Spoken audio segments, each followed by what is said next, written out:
Ada yang memaafkan lisan itu lebih bagus. Masih bagus dia sudah memaafkan.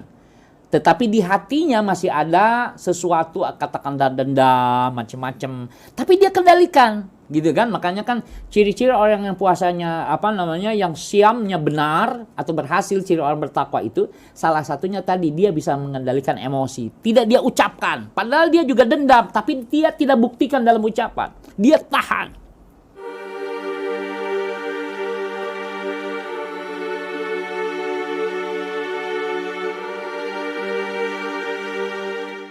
Pertanyaan pertama ini datang dari Bapak Yudi di Bogor. Assalamualaikum warahmatullahi wabarakatuh, Pak Ustadz. Waalaikumsalam warahmatullahi wabarakatuh. Bagaimana caranya agar kita bisa istiqomah untuk menjalankan puasa Senin Kamis? Syukur. Nah, pertanyaan yang menarik sekali, bagus sekali. Bagaimana caranya bisa mempertahankan saum Senin dan Kamis? Pertanyaannya, ngapain saum Senin Kamis kan gitu? Berawal dari situ cara berpikir. Nah, ya saya pertama misalnya ya ingin kan kita tidak tahu, masing-masing kita berbeda. Tapi kalau kemudian seseorang yang sudah sampai kepada satu titik bahwa ia mencintai Allah, maksudnya mengibadahi Allah, maka alasan itulah dia akan mengakibatkan istiqomah. Misalnya dia merasa bahwa Allah ini telah memberikan segalanya, bahkan sebelum ia minta Allah sudah beri, maka ucapan terima kasihnya dengan saum Senin Kamis diantaranya. Selain saum Ramadan. Maka insya Allah dengan bukti, ya Allah, kenapa Anda berpuasa Senin Kamis? Malu saya sama Allah. Tiap anak punya keperluan selalu saja Allah penuhi. Kemarin waktu saya mau menikah, sesungguhnya saya galau memikirkan untuk ini perlu sekian juta, tapi alhamdulillah ternyata pada saatnya Allah beri dari jalan yang tidak saya duga-duga. Maka saya ingin membiasakan saum Senin Kamis sebagai syukur kepada Allah, sebagai bukti ucapan terima kasih saya kepada Allah. Nah, itu yang harus dipahami. Karena makanya kenapa kita disarankan, ya, diajarkan untuk muhasabah, untuk tafakur, gitu kan? Untuk membaca persoalan-persoalan hidup kita ini gimana? Sehebat apapun penderitaan kita, kalau mau ternyata rahmat Allah lebih besar. Nah, itu yang kemudian yang diambil alasan, diambil yang dikasih underline, ya, di garis bawah itu tadi hasil pemikiran ternyata rahmat Allah ini betapa mahalnya. Maka oleh sebab itu, pertama, kalau kita ke rumah sakit, coba baca, Iqra tuh di rumah sakit itu ada apa? Bacaannya banyak tuh. Ya bukan hanya tulisan yang Anda nempel, yang Anda baca. Coba baca itu. Apa yang terjadi ketika orang dipasang dengan oksigen? Sehingga kemudian dia harus bayar, oksigennya harus dia bayar. Gitu kan? Nah, kita gratisan, coba. Nafas kita, Masya Allah, indah sekali. Bisa mengharap dengan segar. Nah, itu catat. Sehingga, oh iya, ya Allah, ternyata saya merasa ternyata ini menjadi hamba yang terpuruk, ternyata menjadi hamba yang terbaik dalam masalah ini. Diperlakukan begitu baik oleh Engkau, ya. Nah, maka oleh sebab itu, mulai dari situ. Jadi bukti ucapan terima kasih kita, bukti syukur kita kepada Allah. Misalnya kalau Anda ingin menekankannya dengan saum Senin Kamis, falya'mal, lakukan itu. Dengan dasar tadi, cinta. Kemudian yang kedua, Anda akan menambahkan kecintaan kepada Rasulullah Sallallahu Alaihi Wasallam. Di antara kita ini yang merasakan bagaimana kehidupan beliau Sallallahu Alaihi Wasallam sedikit sekali, kecuali mereka yang mau ikut merasakan saumnya Rasulullah. Ya, meskipun tidak sama saumnya, paling tidak mulai terbit fajar hingga terbenam matahari lah bisa merasakan. Kalau Rasulullah nyaris tiap hari, dalam tanda petik siam.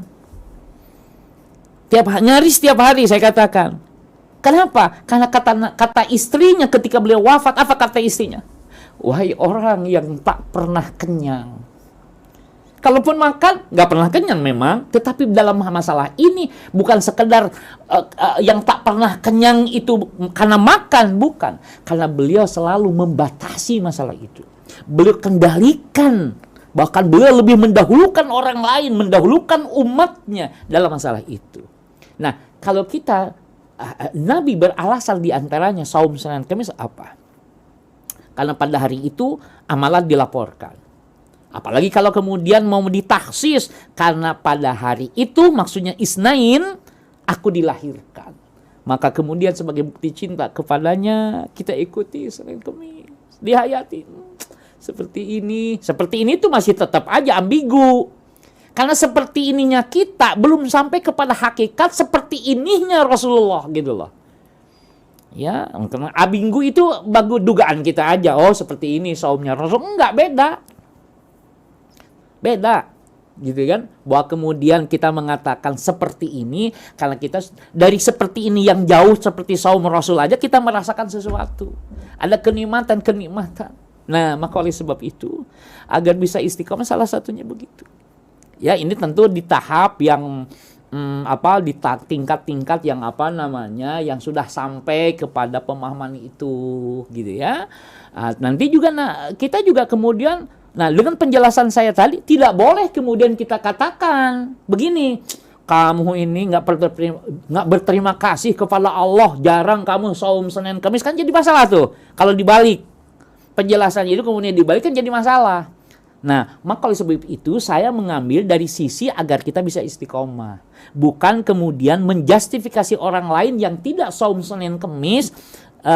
Kemudian kita beri label menjadi orang yang tidak bersyukur kepada Allah, tidak cinta kepada Rasulullah. Enggak, bukan dari sisi itu kalau untuk orang lain. Tapi ini untuk diri kita. Ya, yang ketiga berikutnya, Senin Kemis tadi karena amalan sehingga Nabi sendiri mengatakan, dan aku ingin ketika amalku ini dilaporkan aku dalam keadaan syam, dalam keadaan menahan berbagai persoalan-persoalan yang melalaikan.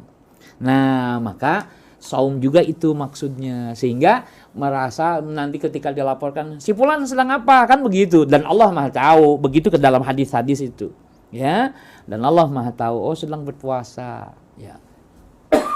Jadi ini yang harus kemudian dipahami ya. Jadi kepada penanya Akhil Habib, jadi niatkanlah itu semua, paling tidak 3 alasan tadi yang bisa mendorong supaya kita bisa istiqomah. Demikian, wallahu a'lam bissawab. Ya, baik Ustadz, pertanyaan selanjutnya ini datang dari Ibu Siti di luar tema. Assalamualaikum warahmatullahi wabarakatuh, Pak Ustadz Ahmad Soleh. Waalaikumsalam warahmatullahi wabarakatuh. Semoga Ustadz selalu diberikan kesehatan. Amin. Amin, Allahumma. Bagaimana ciri-ciri bahwa kita sudah memaafkan orang lain? Apa cukup hanya dengan di lisan saja, Pak Ustadz? Syukron. Iya, dalam kajian memaafkan itu ada tingkatannya. Ya, makanya ada ya, bahasa kita ada memaafkan. Ada kemudian ada yang memaafkan lisan, itu lebih bagus. Masih bagus dia sudah memaafkan. Tetapi di hatinya masih ada sesuatu, katakanlah dendam, macam-macam. Tapi dia kendalikan, gitu kan? Makanya kan ciri-ciri orang yang puasanya, yang siamnya benar atau berhasil, ciri orang bertakwa itu, salah satunya tadi dia bisa mengendalikan emosi. Tidak dia ucapkan, padahal dia juga dendam, tapi dia tidak buktikan dalam ucapan. Dia tahan. Tapi yang kedua, tingkat kedua sudah berani mengatakan, "Udah, saya maafkan." Meskipun di hati ya masih ada bekas-bekasnya. Nah, tetapi permaafan yang dikehendaki sampai tingkat tertinggi adalah permaafan yang tidak meninggalkan bekas. Artinya bahwa seakan-akan dia belum pernah melakukan apa-apa. Ini halaman baru namanya ya. Kalau halaman lama dia pernah salah kan ada bekasnya, bekas tip X. Nah, maka supaya maafnya sempurna, anggap saja bahwa dia tidak pernah melakukan kesalahan apapun kepada diri kita. Jadi kalau kita, saya sudah maafkan, tapi kemudian masih dendam. Saya sudah maafkan, tapi ketika ada kesempatan kita melakukan mencelakai dia, itu bukan memberi maaf. Maaf yang dikehendaki sesungguhnya adalah permaafan yang bersih, tanpa bekas. Kalau bersih tanpa bekas berarti bukan halaman lama. Karena kalau halaman lama meskipun sudah di tif X ada bekasnya. Berarti ini halaman baru. Seakan-akan dia belum pernah menulis keburukan di dalam lembar kehidupan kita. Karena halaman baru, lembaran baru. Gitu ya. Jadi itu. Jadi maka oleh sebab itu untuk bisa seperti itu tuh. Diantaranya apa? Banyak setelah sholat atau kapanpun doakan 2 orang tadi. Yang kita maafkan. Ya Allah maafkan dia. Ya Allah, maafkan dia ya Allah. Maafkan dia ya Allah. Jangan sampai engkau berikan bala untuknya. Karena dosanya itu kepada saya. Jangan ya Allah. Maafkan dia ya Allah. Tapi dia yang merebut kekasihku ya Allah. Maafkan dia ya Allah. Karena bisa jadi kekasihku lebih cocok dengan dia. Gitu kan. Kan logika-logika keimanan tuh begitu. Kita selalu baik sangka kepada Allah bahwa semua peristiwa yang terjadi di alam ini semuanya tertuju kepada pemahaman bahwa itu semuanya adalah hal yang terbaik bagi diri kita. Sampai seperti tadi, apapun yang terjadi pada diri kita, bahwa itulah yang terbaik. Ada rahasia yang tidak kita pernah ketahui. Seperti tadi ya, yang paling menyakitkan kan kalau kekasih kita diambil dia kan gitu. Itu paling menyakitkan, tapi ketahuilah bisa jadi ketika kekasih kita juga mau diambil dia, itu menunjukkan bahwa Allah berikan yang terbaik. Engkau tidaklah lebih sakit nanti gitu ya dibanding dengan sekarang ketika kekasihmu diambil. Tapi kemudian Allah datangkan penggantinya yang lebih ikhlas, lebih tulus mencintaimu dengan tidak melihat statusmu. Kan itu lebih indah lagi. Nah maka oleh sebab itu, lihat saja nantilah, sudah serahkan pada Allah gitu. Maka tadi tetap doakan. Ya, tetap doakan. Itu untuk bisa menjadikan permaafan itu sempurna, salah satunya menghilangkan ghil tadi, menghilangkan dendam, kesumat kepada orang tersebut. Maka salah satunya ketika kita berani mendoakan dia kepada yang lebih baik, pertanda itu insya Allah maaf kita akan lebih baik. Ya, oke, demikian saya kira yang dapat saya jelaskan. Wallahu a'lam bissawab. Ada satu komentar Pak Ustadz dari Bapak Joko Mursito. Assalamualaikum warahmatullahi wabarakatuh. Waalaikumsalam warahmatullahi wabarakatuh. Mohon izin Pak Ustadz, Nah. ada suatu penelitian dari Profesor Dr. Hiroshi Ito Iya. meneliti tentang autopagi, yakni bahwa badan kita perlu dilaparkan 12 sampai 16 jam agar badan senantiasa sehat. Juga sebagai detox dan bisa membuat awet muda. Hasil penelitian ini mendapatkan hadiah Nobel. Jadi sangat nyata bahwa apa yang dicontohkan Nabi dan Allah itu semua adalah pelajaran hidup sehat bagi umatnya. Wassalamualaikum. Waalaikumsalam. Ini tentang puasa Senin Kamis. Nah, jazakumul khair. Iya. Ditanggapi Ustaz? Iya, baik. Saya ingin sampaikan ya. Syariat itu kan kita ketika itu sudah jadi syariat, maka tidak ada pilihan lain bagi kita yang beriman itu sami'na wa ata'na. Nah ya, kita mendengar sami'na wa ata'na dan kita mengikutinya, mentaatinya.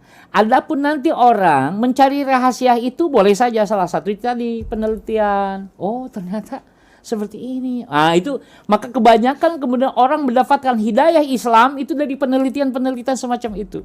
Dan kita orang beriman ya mendukung juga bahwa itu penelitian-penelitian semacam itu tidak kita halang-halangi, silakan aja.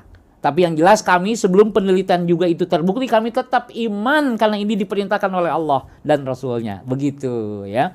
Jadi tadi penelitian Jepang, orang Jepang kalau tidak salah, itu ya kita respon positif gitu ya. Karena kita tetap berbaik sangka, bahkan berkeyakinan gitu ya. Setiap syariat yang Allah syariatkan mesti ada rahasia-rahasia yang belum kita temukan.